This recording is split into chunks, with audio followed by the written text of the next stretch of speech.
Putin की nuclear इस्तेमाल की धमकी के बाद यूएस का बड़ा दावा, अपने न्यूक्लियर हथियारों का विस्तार कर रहा है रूस, ये कहा है ऑस्टिन ने।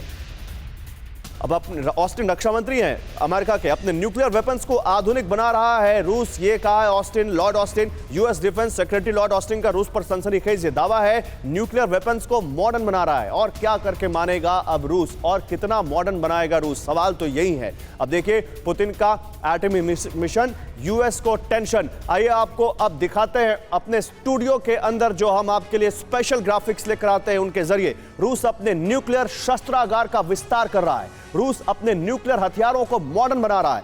2023 तक न्यूक्लियर इंफ्रास्ट्रक्चर को और बढ़ाएगा रूस। रूस और चीन दो न्यूक्लियर पावर, बेहद चिंता की बात है। रूस की तरह चीन भी अपनी न्यूक्लियर फोर्सेस को बढ़ा रहा है। बिजनेस लोन के लिए बैंक गए तो बिजनेस प्लान दिखाइए करके पूछते हैं। बिजनेस प्लान कैसे करना है, इसे प्रैक्टिकली सीखना है तो फ्रीडम ऐप को अभी डाउनलोड करें। नेब्रास्का एयरफोर्स बेस के कार्यक्रम में लॉर्ड ऑस्टिन ने यह दावा किया है। तो चीन और रशिया जो अमेरिका के लिए दो सबसे बड़े सिरदर्द हैं, दोनों अपनी न्यूक्लियर पावर को बढ़ाते हुए ये खुद अमेरिका के टॉप एडमिनिस्ट्रेशन की तरफ से ये बात सामने आ रही है। अब देखिए एक और बड़ी खबर, पुतिन जब चाहे तब मचा सकते हैं तबाही। आइए आपको दिखाते हैं इस बारे में और जानकारी। पुतिन जब चाहे तब तबाही मचा सकते हैं, कैसे? ये ग्राफिक्स जो आपके सामने आ रहा है, ये देखिए न्यूक्लियर वेपन उनके पास कितने हैं। कहा जाता है दुनिया में, कुछ रिपोर्ट्स कहती हैं कि दुनिया में सबसे ज्यादा न्यूक्लियर वेपन्स रूस के पास हैं, करीब 6000, 5977 उनके पास न्यूक्लियर वेपन्स हैं।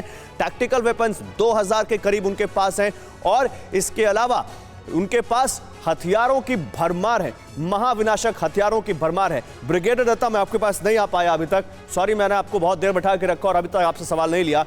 दत्ता साहब मुझे बताइए अब आपका क्या असेसमेंट है इस एटमी फियर को लेकर? देखिए, यकीनन गौरव आपने ठीक कहा, क्योंकि रशिया के पास सबसे ज़्यादा न्यूक्लियर वेपन है अगर आप न्यूक्लियर इन्वेंट्री का आकलन करें जी। और लेकिन ये बात भी दुरुस्त है कि जो रशिया की जो नीति है और पुतिन साहब का जो अखंड रूस का जो सपना था, वो उन्होंने काफ़ी दिनों से सजो रखा था और उसकी बड़ी स्ट्रेटेजिक विजन रखी थी।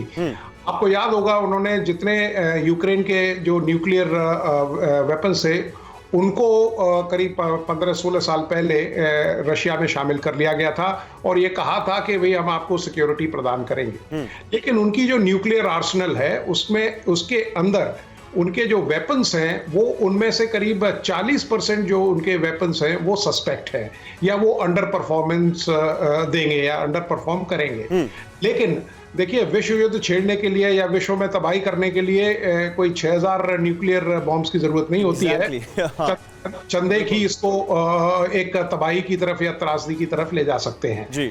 लेकिन जिस तरह से बाकी न्यूक्लियर पावर्स हैं, जो 9 न्यूक्लियर पावर्स हैं, अगर आप देखें तो मुझे नहीं लगता कि इस तरह की पुतिन साहब भूल करेंगे, क्योंकि आपने बिल्कुल सटीक निशाना लगाया है कि देखिए, हमें पहली बात तो यह कि 6000 हथियार नहीं चाहिए दुनिया में तबाही लाने के लिए, एक न्यूक्लियर वेपन ही तबाही ले आएगा। और दूसरा, क्या पुतिन ये चाहेंगे कि वो उस तबाही को लाने के साथ साथ अपना देश भी तबाह कर दें? क्योंकि अगर रूस हथियार दागेगा, न्यूक्लियर वेपन दागेगा, तो दूसरे देश शांत तो बैठेंगे नहीं, नेटो के साथ उनका फिर मुकाबला होगा। बिजनेस लोन के लिए बैंक गए तो बिजनेस प्लान दिखाइए करके पूछते हैं। बिजनेस प्लान कैसे करना है, इसे प्रैक्टिकली सीखना है तो फ्रीडम ऐप को अभी डाउनलोड करें।